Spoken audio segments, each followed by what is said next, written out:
안녕하십니까. 실전 모의고사 총 4회차 시작하겠습니다. 동형 모의고사라고도 부르죠. 이거는 여러분들이 실전 가셔서 내가 어느 정도 점수를 맞출 수 있을까? 그 바로미터가 될 수 있고요. 두 번째, 내가 지금 현재 부족한 부분이 어딘가? 그걸 확인하는 과정이 될 것이며, 세 번째, 그 부분을 완전히 내 걸로 만드는 과정이 돼야 돼요. 실전에 가면 여러분들이 충분히 맞출 수 있는 것도 실수를 통해서 틀리는 경우가 대단히 많습니다. 그러니까 실전 가서 실수를 줄이는 훈련을 동형 모의고사를 통해서 한다라고 생각하시면 됩니다. 그러기 위해서는 여러분들이 미리 문제를 풀어보셔야 돼요. 민법 같은 경우에 40문제고 실전에 가면 50분이 주어지죠. 1교시 1차 과목이 이제 학개론하고 민법인데 총 80문제면서 100분이 주어지죠. 그러면 한 80에서 85분 동안 문제를 풀고 나머지 시간에는 천천히 마킹, 조심해서 마킹하는 걸 해야 됩니다. 결과적으로 민법 40문제에 대해서 주어지는 시간은 45분 정도 됩니다. 그 45분 정도 시간을 잡고 여러분들이 문제를 풀어보고 답안지 마킹까지, 우리 교재에 보면 뒤에 답안지 같은 게 있을 거예요. 그죠? 없으면 이제 산업인력관리공단 가면 답안지 샘플이 있습니다. 그걸 다운받으셔가지고 시간을 정해서 문제를 읽고 마킹까지 한번 해보시고 해설을 들으셔야 됩니다. 해설을 들으신 다음에 내가 찍어서 맞춘 거, 틀린 거 중에서도 특히 몰라서 틀린 거 말고요. 실수해서 틀린 것들이 있어요. 그 두 가지. 찍어서 맞춘 거 하고 실수해서 틀린 거 하고 두 가지를 집중해서 정리를 해 주셔야 됩니다. 요약집으로 정리를 하든 기본서로 정리를 하든 또는 최종 마무리 자료로 정리를 하든 특정 파트에 대해서 그 부분을 여러분 걸로 완전히 만드신다. 이렇게 생각하고 접근해 주셔야 됩니다. 꼭 그렇게 해 주셔야 됩니다. 문제 미리 풀고 그것도 시간 정해서 늘리시면 안 됩니다. 훈련하는 거니까. 해설 듣고 확인하고 요거를 동영 과정에서 꼭 해주시기 부탁드리겠습니다.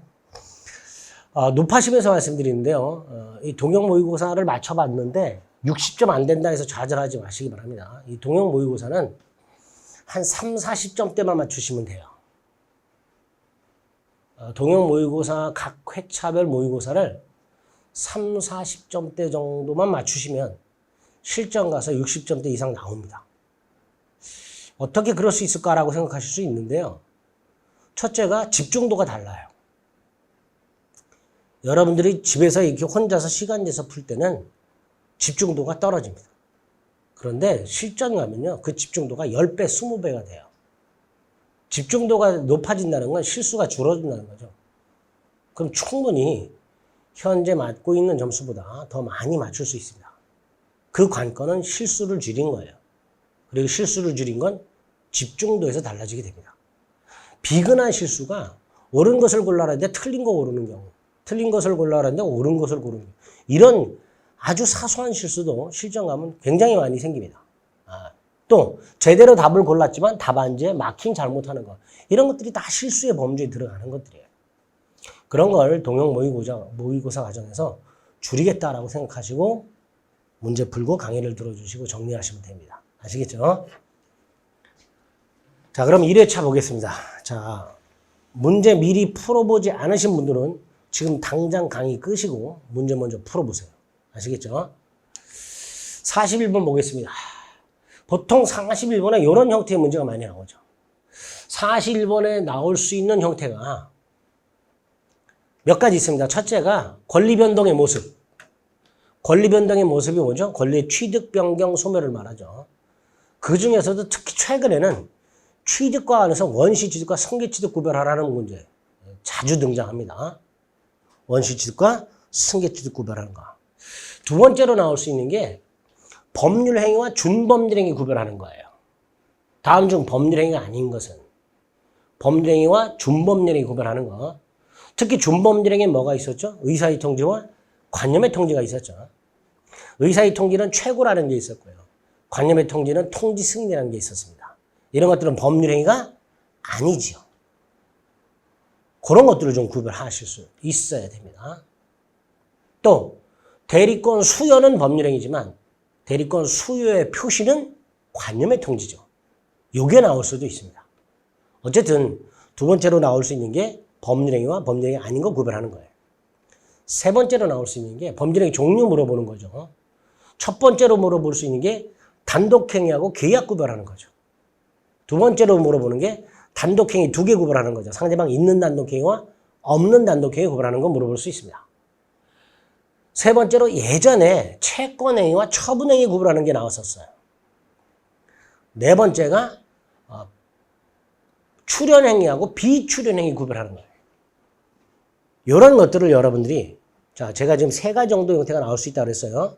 그걸 잘 눈여겨뒀다가 사실번호를 틀린 분들은 기본서 요약서 또는 최종 마무리 자료에서 거기에 해당되는 것들 다시 한번 권리 변동, 법률행위와 준법률행위 구별하는 거, 세 번째 법률행위 종류 구별하는 거, 법률행위 종류 구별하는 건 다시 단독행위 계약 구별, 단독행위라면 상대방 있는 단독행위, 없는 단독행위 구별, 채권행위와 처분행위 차이, 마지막으로 출연행위와 비출연행위 구별, 이런 것들을 딱 눈여겨뒀다가 정리해 주셔야 됩니다.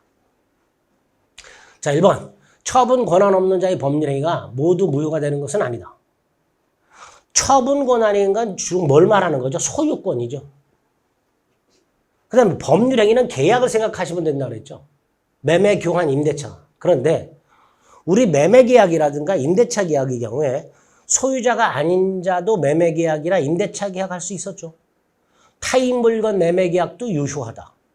타인 물건 임대차 계약도 유효하다. 그랬죠. 그게 이거죠. 처분 권한이 없는 자의 법률행위. 예를 들어 소유권이 없는 자의 매매계약이나 임대차 계약이 무효가 되는 것은 아니죠. 옳은 지문이죠. 그런 식으로 나오는 거예요. 자, 2번 상대방이 있는 단독행위. 자, 상대방이 있는 단독행위. 우리가 알고 있는 대부분의 형성권이 상대방이 있는 단독행위죠. 취소, 추인, 철회, 해제, 해지, 공유 지분의 포기. 이런 것들이 다 뭐예요? 상대방 있는 단독행위죠. 채무 면제 이런 것들. 일방적 의사표시고요. 주로 형성권이죠. 반면에 상대방 없는 단독행위는 뭐가 있죠? 요거 암기하셔야 되죠. 상대방 없는 단독행위 암기하셔야 됩니다. 유언, 유증, 재단법인 설립행위, 동산 소유권 포기. 네 가지 유언, 유증, 동산 소유권 포기, 재단법인 설립행위. 그 상대방 없는 단독행위는 대부분이 일정한 방식을 갖출 걸 요구합니다. 대표적인 게 뭐예요? 유언 같은 것들. 엄격한 방식이 요구되죠. 재단법인 설립행위 같은 것들. 정관을 작성해야 되고요. 이런 식으로 엄격한 방식을 요구합니다. 그런 게 요식행위죠. 3번. 매도인이 부동산을 이중으로 매매한 경우. 이건 이제 반사의 질성에서 나오죠. 부동산을 이중으로 매매했을 때 각 매매계약은 유효하고 각 매수인의 권리는 평등하며 따라서 먼저 등기한 자가 소유권을 취득한다. 이게 대원칙이죠. 그러니까 각 매매계약은 원칙적으로 유효하다. 먼저 등기한 자가 소유권을 취득하게 됩니다. 자, 4번. 상대방 있는 단독행위, 없는 단독행위 암기하셨다면 충분히 맞출 수 있죠. 유증은 상대방이 없는 단독행위죠. 없는 단독행위. 그죠? 유증은 상대방이 없는 단독행위고요. 반면에 취득시효 이익이라고 되어 있습니다. 이 취득시효 이익이 뭐죠? 점유 취득시효 완성자가 갖게 되는 이전, 등기, 청구권. 이게 취득시효 이익이에요. 포기할 수 있죠. 그런데 이거 누구한테 포기해야 돼요? 하늘에 대고 포기한다고 해야 돼요? 아니죠. 시효 완성 당시 소유자한테 해야 되죠. 점유 취득시효 완성을 이유로 한 이전 등기 청구는 시효 완성 당시 소유자를 상대로 합니다. 그러니까 포기도 그 사람한테 해야 돼요. 결국 요 놈은 상대방 있는 단독행위입니다. 그래서 점유 취득시효, 취득시효 이익의 포기는 상대방 있는 단독행위, 유증은 상대방 없는 단독행위. 그래서 4번이 틀린 지문이 됩니다.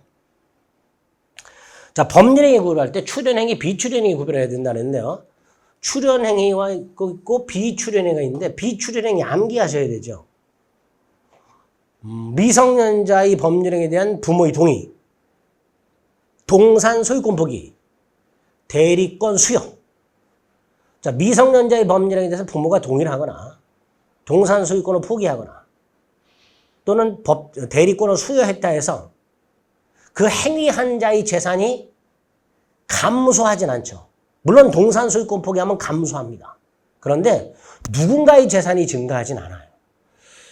출연행위는 행위한 자의 재산이 감소하면서 동시에 누군가의 재산이 증가해야 돼요. 그게 출연행위입니다. 근데 미성년자의 행위에 대해서 부모가 동의를 하거나 또는 대리권을 수여했을 때 재산 증감이 없죠.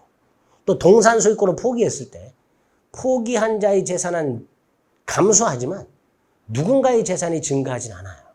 이런 것들이 비출연행위입니다. 자, 비출연행위 세 가지. 동의, 동산 소유권 포기, 대리권 수여. 기억합니다. 반면에 출연행위는 유상행위와 무상행위가 있죠. 유상행위는 주고받는 거, 매매 같은 거. 무상행위는 주기만 하는 거, 증여 같은 거. 이런 것들이 무상행위가 될 겁니다. 유상행위, 무상행위 싸잡아서 출연행위라고 합니다. 4번이 틀린 질문이 되겠죠. 42번 반사의 질서의 법률행위라고 되어 있습니다. 1번은 가만히 들여다보면 뭐가 되는 거예요? 공무원의 직무에 특별한 청탁하고 무엇을 주는 거? 뇌물 주는 거죠. 반사의 질서이죠. 도박 채무자가 도박자금을 빌리는 것도 반사의 질서이고요. 그걸 갚는 것도 반사의 질서이죠. 갚는 것도.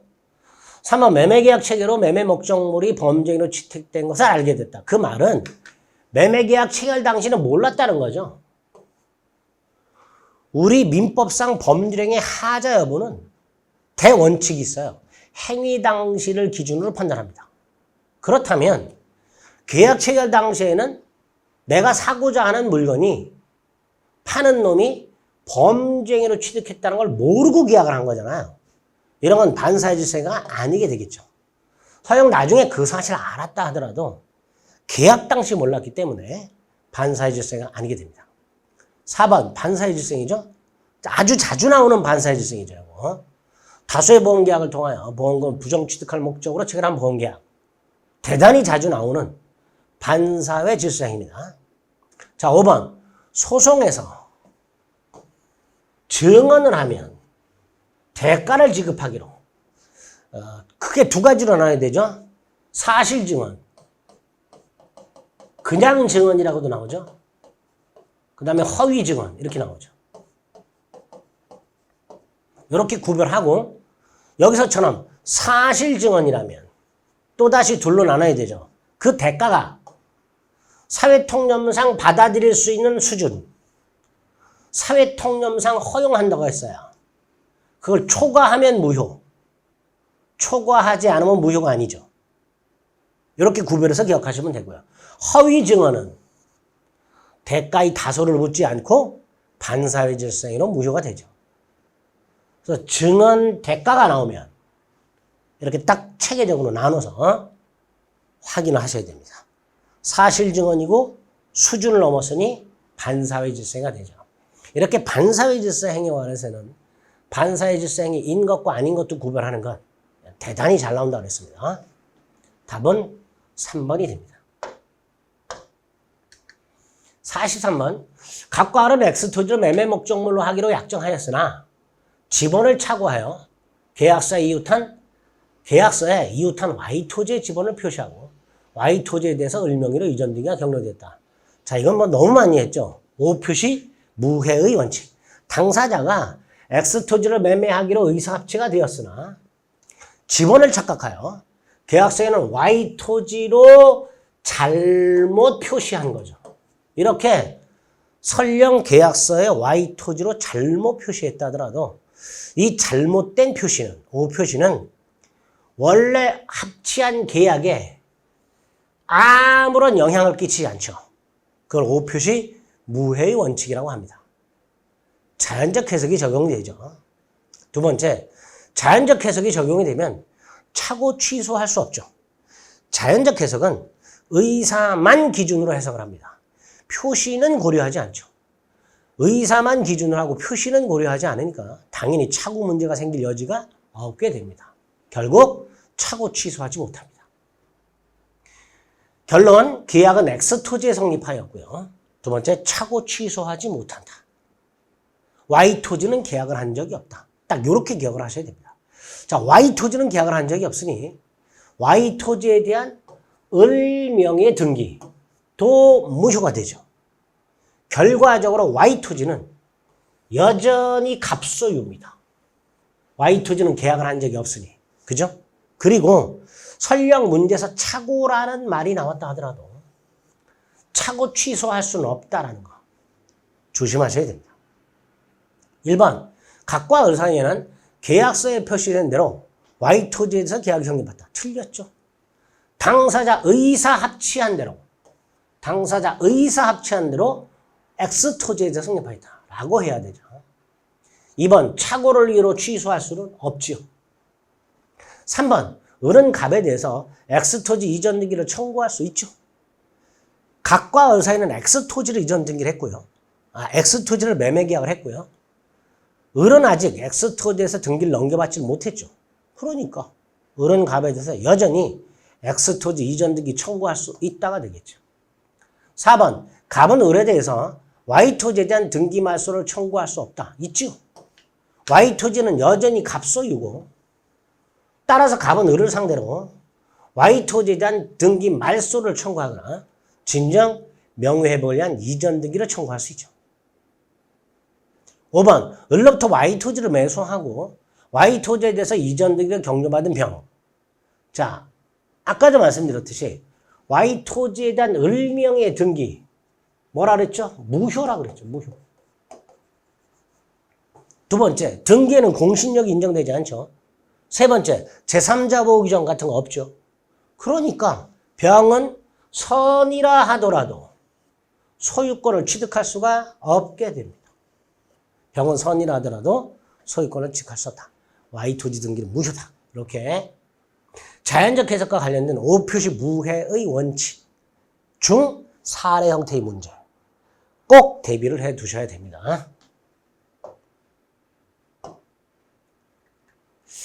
44번, 갑은 그 땅을 을에게 증여하면서 증여세를 회피하기 위해서 을에게 매도한 것처럼 꾸몄다. 꾸미는 게 뭐예요? 가장이죠.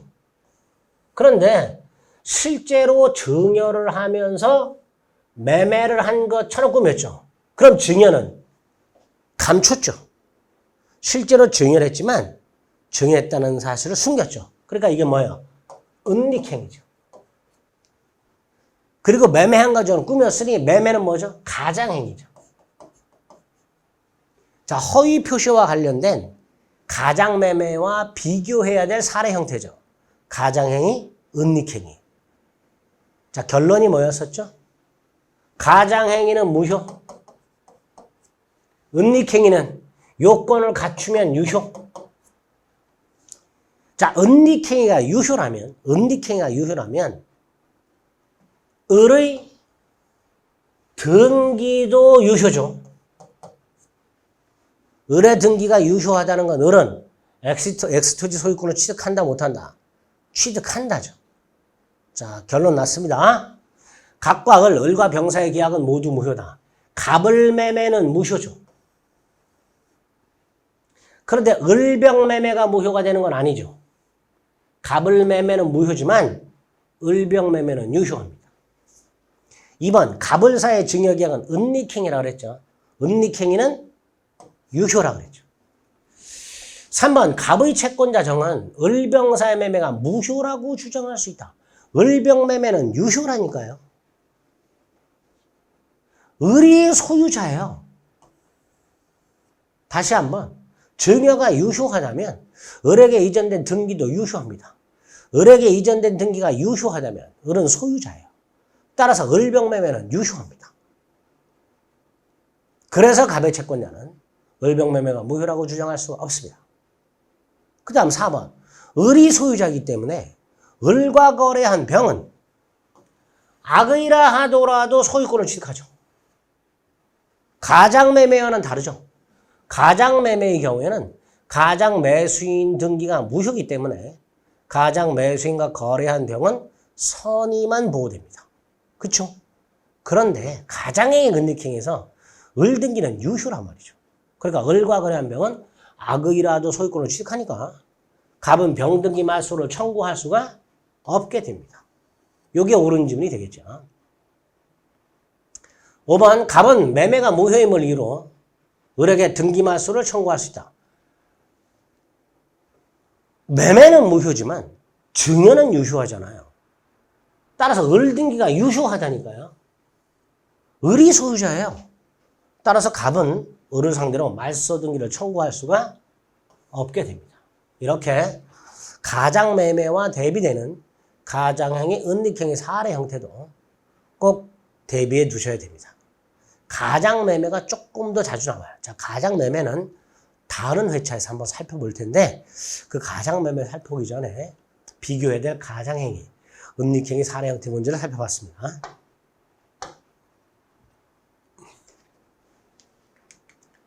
(45번) 사기강박에 의한 의사표시라고 되어 있습니다. 사기강박에 의한 의사표시에서 중요한 게 몇 가지가 있어요. 첫째가 사기강박에 의한 의사표시는 일치한다는 거. 의사표시 불일치가 있을 수 없다라는 거. 그래서 제3자의 기망에 의해 신원보증서류에 서명 날인한다는 착각에 빠져 연대보증서류에 서명 날인한 경우에는 아무리 기망이 있었다 하더라도 의사와 표시가 불일치하니까 사기를 이유로는 취소할 수 없고 차고 취소한 문제가 된다. 기억나시죠? 두 번째, 위법성이죠. 기망의 위법성과 강박의 위법성. 기망의 위법성에서는 다소 허위 과장 광고, 시가 속이는 거, 이거 위법이 아니죠. 상가 분양 시 수익 보장 광고, 위법 아니죠. 반면에 공동묘지 조성 사실을 알리지 않은 거, 이런 것들은 위법이라고 하죠. 강박의 위법성과 관련해서는 부정한 이익을 취득할 목적이 있거나 수단이 위법하면 위법하죠. 또 강박의 정도가 극심하면 무효가 돼버리죠.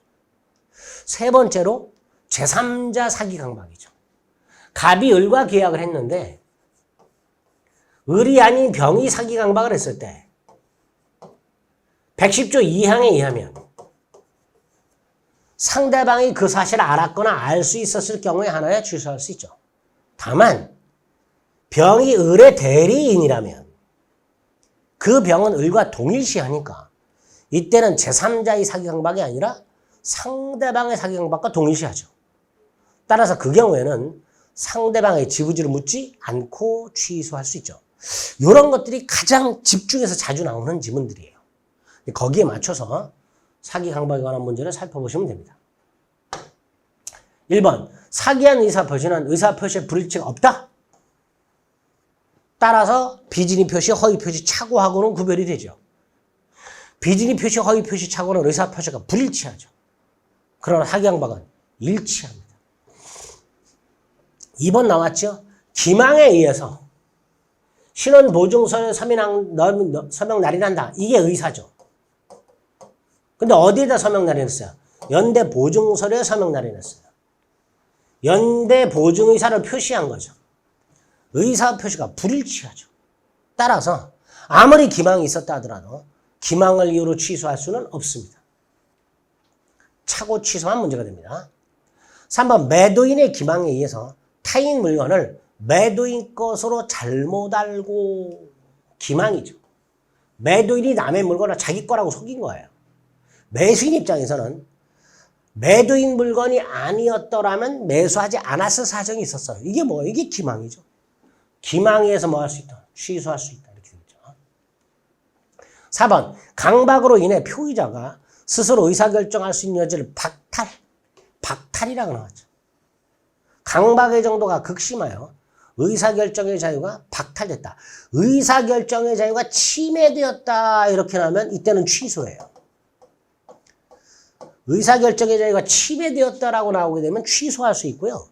의사결정의 자유가 박탈되었다라고 나오면 무효가 됩니다. 틀렸죠.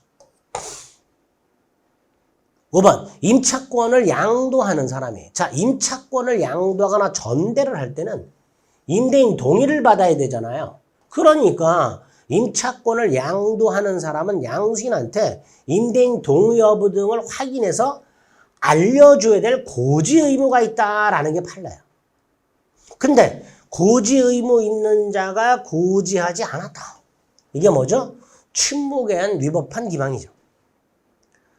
자, 고지 의무 있는 자가 고지하지 않았을 때 침묵에 의한 위법한 기망에 해당되는 거 두 개 기억합니다. 하나가 5번이고요. 또 하나가 공동묘지 조성 사실을 알리지 않고 분양한 경우.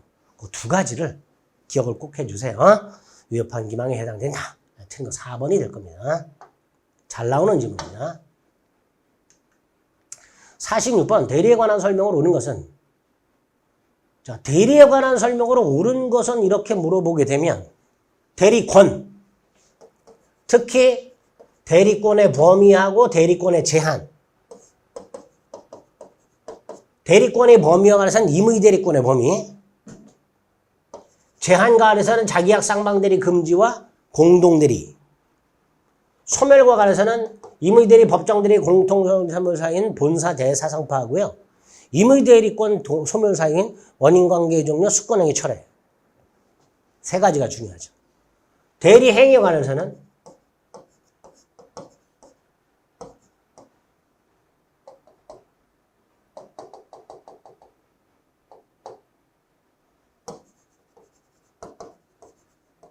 대리행위 방식 114조, 115조.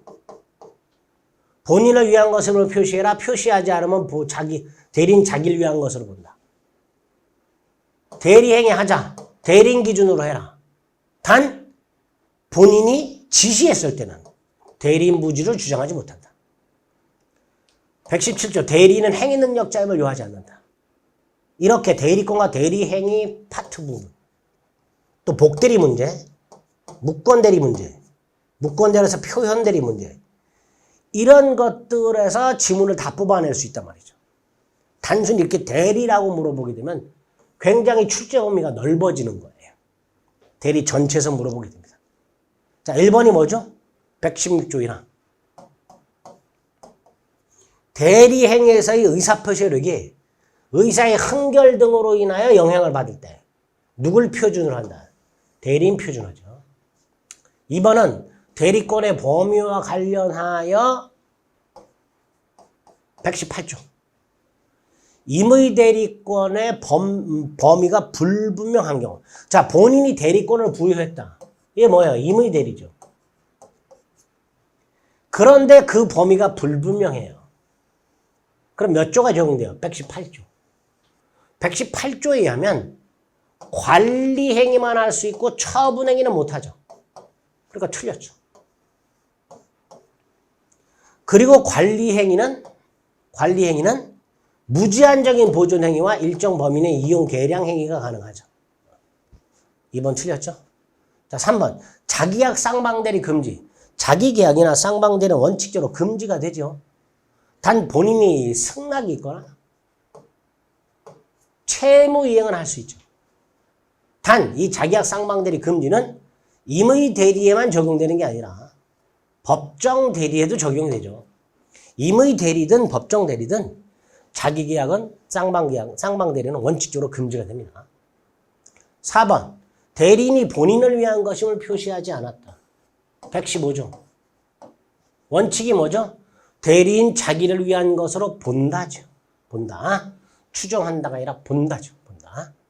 5번. 복대리인은 본인의 대리인이죠. 그런데 대리인의 대리행위로 선임되는 게 아니고요. 대리인의 수권행위, 복임행위로 선임되죠. 즉 복대리인을 선임하는 행위는 대리행위다 아니다? 아니다 그랬죠. 복대리인을 선임하는 행위는 대리행위 아닙니다. 이런 거 실수하시면 안 돼요. 복대리인은 본인의 대리인이다만 기억하다 보면 이런 거에서 실수할 수가 있거든요. 이런 거에서. 복대리인을 선임하는 행위는 대리인의 대리행위가 아니라 대리인의 수권행위, 복임행위입니다. 그래서 옳은 것은 1번이 될 겁니다. 47번 복대리와 관련된 설명으로 틀린 것은, 자, 복대리는 좀 전에 봤죠? 대리인 자신의 이름으로 선임한 본인의 대리인이죠. 자, 복대리의 특징. 복대리는 언제나 임의대리인. 두 번째, 복대리는 선임하도 대리권은 소멸하지 않는다. 대리권이 나중에 소멸하면 복대리권도 소멸하며 복대리권의 범위는 대리권의 범위를 넘을 수가 없다. 기본이죠. 본인의 대리인이고요. 복대리를 선임하는 이는 대리인이 아니기 때문에 대리인 자신의 이름으로 선임하죠. 이런 것들이 기본적인 특징이 될 겁니다. 그 다음에 복인권 및 책임과 관련해서 120조부터 122조까지를 암기하셔야 되죠. 120조와 121조는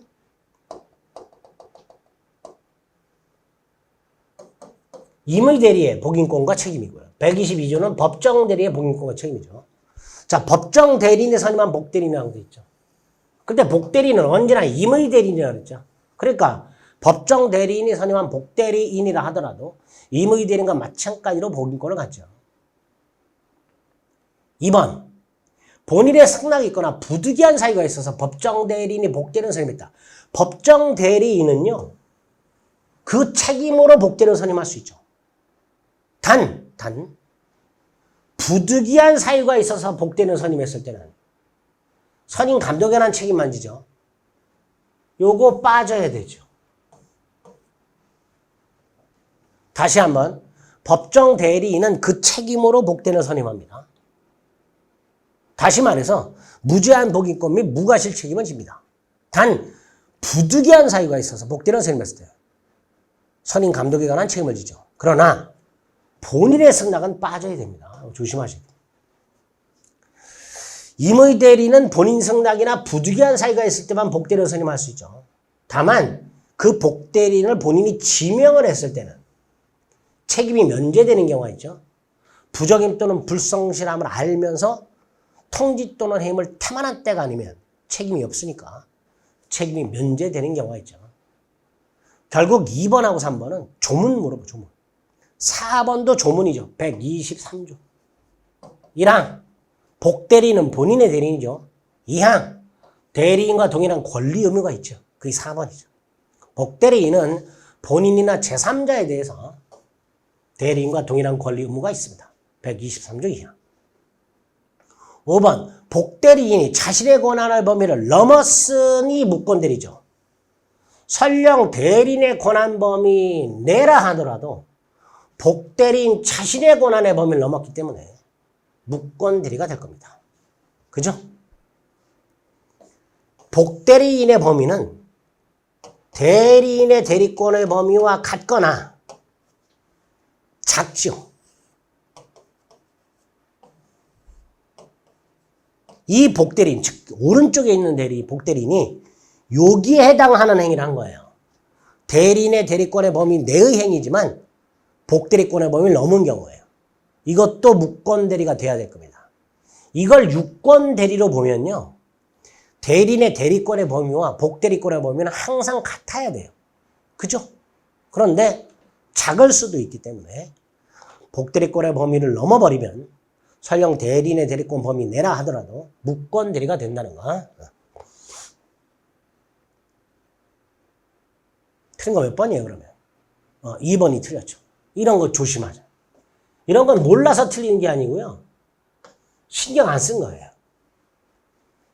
다시 한번, 법정대리인은 그 책임으로 복대리를 선임할 수 있다. 그 말은 무제한 복인권과 무제한 무과실 책임을 진다라는 뜻이죠. 단, 본인 승낙 빠지고 부득이한 사유로 복대리를 선임했을 때 그 법정대리인은 선임 감독에 관한 책임을 집니다. 122조 한번 확인해 보세요.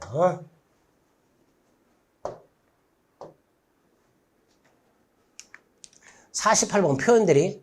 무권대리지만 본인에게 유효가 되는 무권대리가 표현대리고요. 자주 나오는 지문이 몇 개 있죠. 표현대리가 성립했다 해서 유권대리로 바뀌는 건 아니니까 상대방이 유권대리만 주장하고 있다면 무권대리 일종의 표현대리에 관한 주장은 포함되어 있지 않다. 표현대리가 성립하게 되면 본인은 전적인 책임을 져라. 강행 규정을 위반하게 되면 표현대리를 적용할 수가 없다. 기본이 되는 것들이죠. 그리고 특히 권한 넘은 표현대리를 조심해서 봐주셔야 됩니다. 1번 표현 대리도 무권 대리고 무권 대리도 대리권만 없을 뿐 대리 행위는 있죠. 대리 행위가 뭐예요? 본인을 위한 것임을 표시하는 거죠. 그런데 본인을 위한 것임을 표시하지 않았으니 대리 행위가 아니고 따라서 표현 대리도 성립하지 않죠. 2번 대리 행위가 허위 표시로 무효입니다. 대리 행위가 허위 표시로 무효인데 거기다 표현 대리 적용하면 될까요? 안 될까요?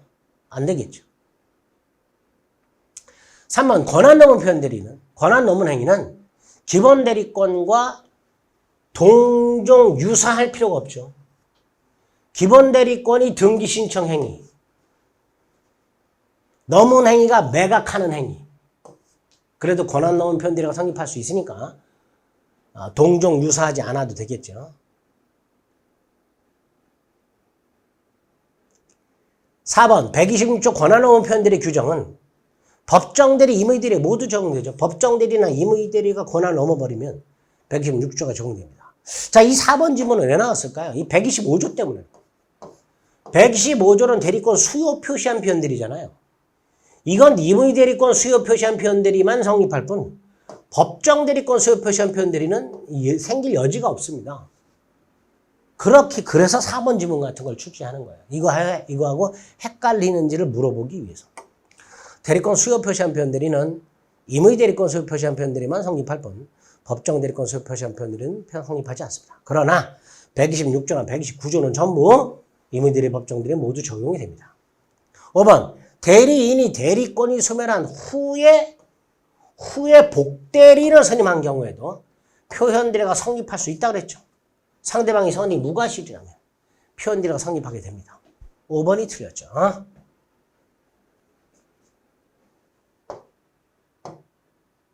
이런 기본적인 형태의 표현들이 꼭 정리해 두셔야 됩니다. 49번 무효 취소. 제한 능력자는 자신이 법정 대리인 동의 없이 한 행위를 단독으로 취소할 수 없다. 틀렸죠. 취소권자가 누가 있어요? 재착사강 대승. 제한 능력자, 착오로 인한 의사 표시한 자, 사기 강박에 의한 의사 표시한 자, 그 대리인, 그 승계인의 하나를 취소할 수 있고요. 따라서 미성년자 같은 제한 능력자라 하더라도 자신의 행위를 단독으로 취소할 수 있죠. 그래서 제한 능력자는 자신의 행위를 단독으로 취소한 후에 그 취소 자체를 제한 능력을 이유로 다시 취소하지는 못한다. 이렇게 지문이 연결이 됐었죠. 이번 무효인 행위는 무효임을 알고 추인하게 되면 뭐가 되죠? 새로운 행위로 보죠. 따라서 그 행위가 유효로 되는 것은 아니지. 3번 법정 대리인의 추인은 취소 원인이 소멸한 후에 해야 된다. 아니죠. 여기서 말하는 추인은 뭘 말하는 걸까요? 취소할 수 있는 행위의 추인이죠. 제한 능력자라든가 착오나 사기 강박이 한 행위를 추인하는 것. 그거 말합니다. 그 중에 제한 능력을 이유로 하는 행위를 추인할 때는 미성년자 같은 경우 성년자가 돼야 된다 그랬죠. 즉 취소할 수 있는 행위의 추인은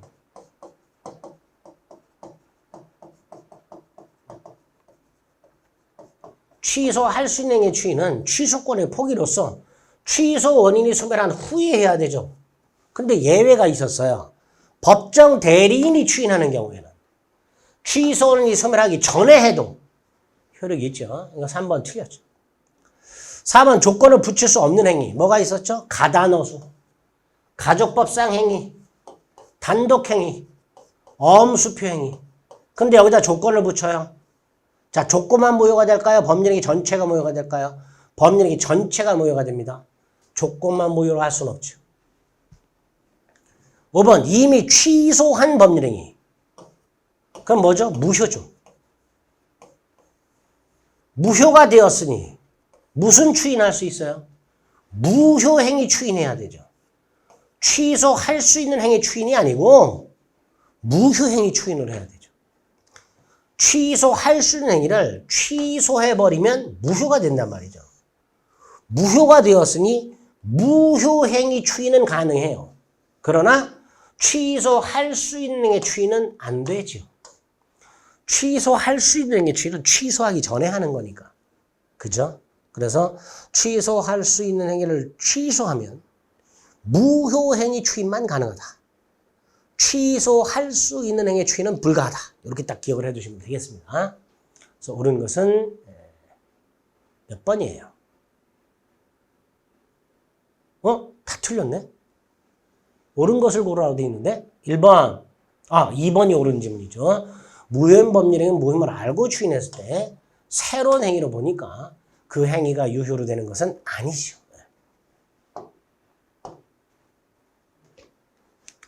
50번 조건. 자, 조건이 법률의 당시에 이미 성취되었어. 이걸 뭐라 하죠? 기성조건이라 하죠. 근데 그 조건이 정조건이에요. 기정조.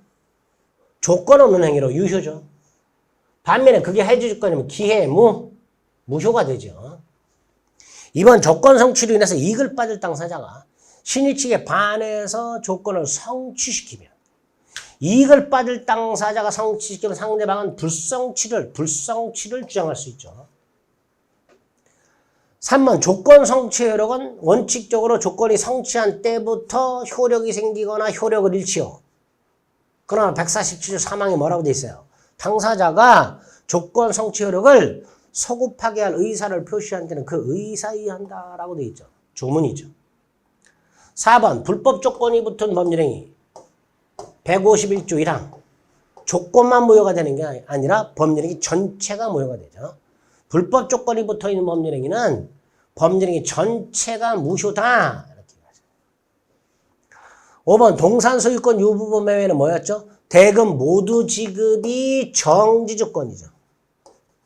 즉 대금이 전부 지급이 되면 소유권이 매수인에게 이전되는 효력이 발생하죠. 그러니까 대금 모두 지급이 뭐가 되는 거예요? 정지 조건이 되는 거죠. 대금 전부 지급을 정지 조건으로 하는 매매 이렇게 될 겁니다. 자, 민법 총칙 문제 10문제 어때요? 거의 기본이 되는 것 위주로만 출제가 됩니다. 몰라서 틀린 거는 거의 없을 거예요. 실수해서 틀린 것이 있지.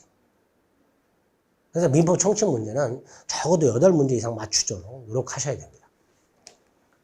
자, 물권 51번. 자, 1번. 토지 일부의 구분 소유권이 인정되는가?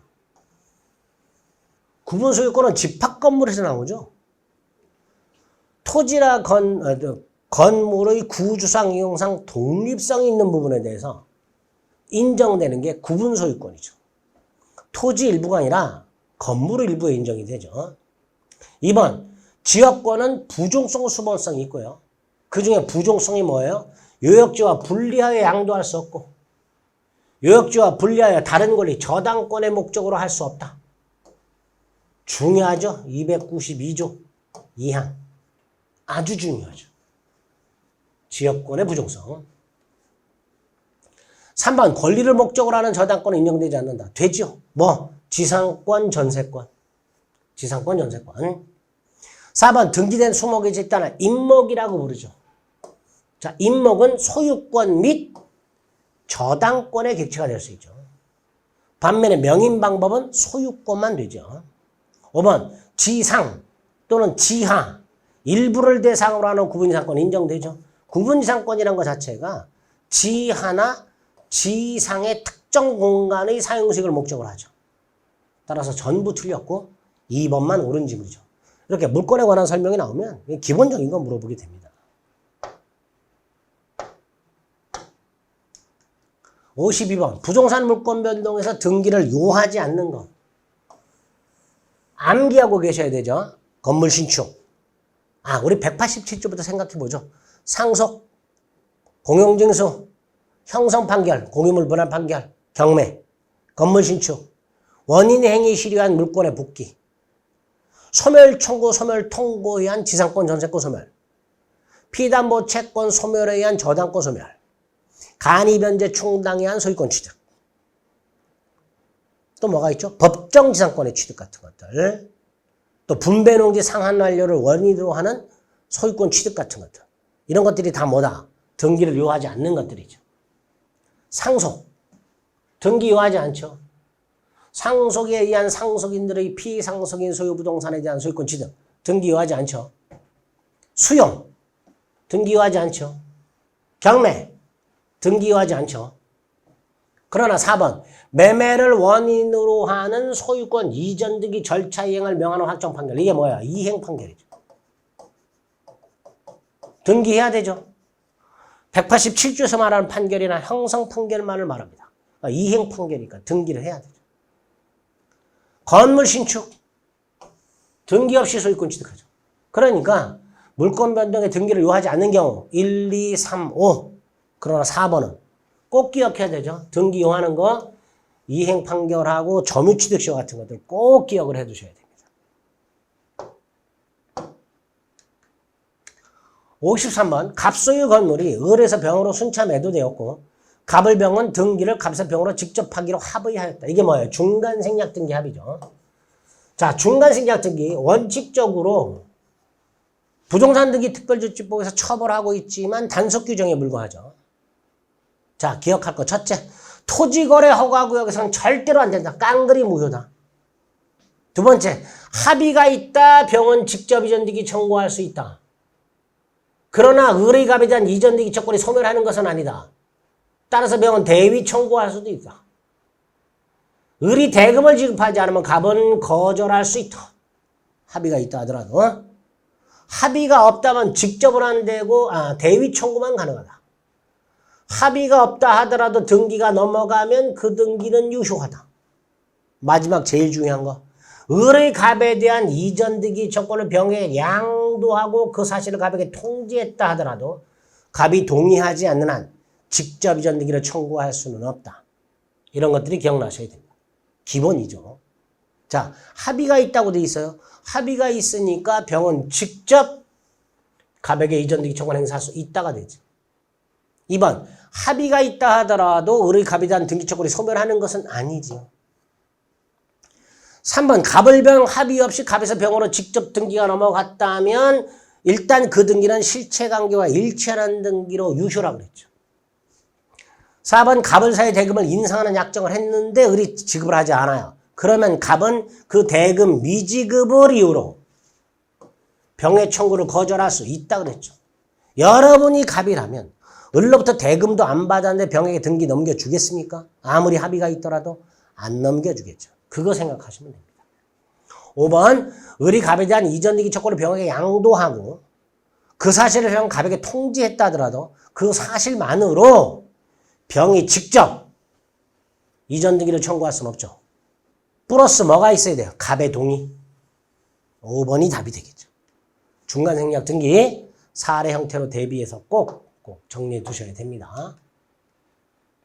55번, 부동산 등기부에 갑 명의로 보존 등기가 되어 있다가 보존 등기 갑, 을에게 이전 등기가 된 후 병명의 저당권이 등기가 되어 있습니다.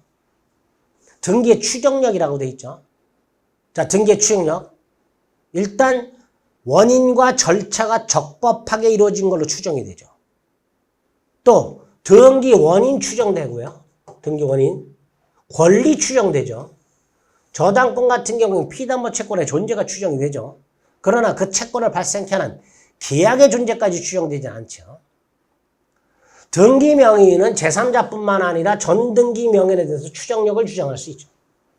그런 것들이 기본이고요. 그 다음에 추정력 깨지는 것까지 확인하셔야 되죠. 기억, 갑을 사이에 등기부에 매매라고 되어 있죠. 원인 추정된다 그랬으니까요. 매매가 있었다는 사실 추정되겠죠. 기억 틀렸죠? 기억이 틀렸으니까 답은 1번, 2번, 4번 중에 하나가 답이 되겠죠. 박스 형태의 문제가 나오면 이렇게 지문 한두 개 가지고도 답을 고르는 훈련 하셔야 됩니다. 니은, 을은 현재 소유자로 추정이 되고요. 등기 명의인 을뿐만 아니라 병도 제3자도 추정력을 주장할 수 있죠. 옳은 지문이죠. 그럼 1번은 제껴야 되죠. 니은 옳은 지문이니까. 디귿, 을은 소유권 취득의 추정력을 갑에게 원용할 수는 없다. 있지요.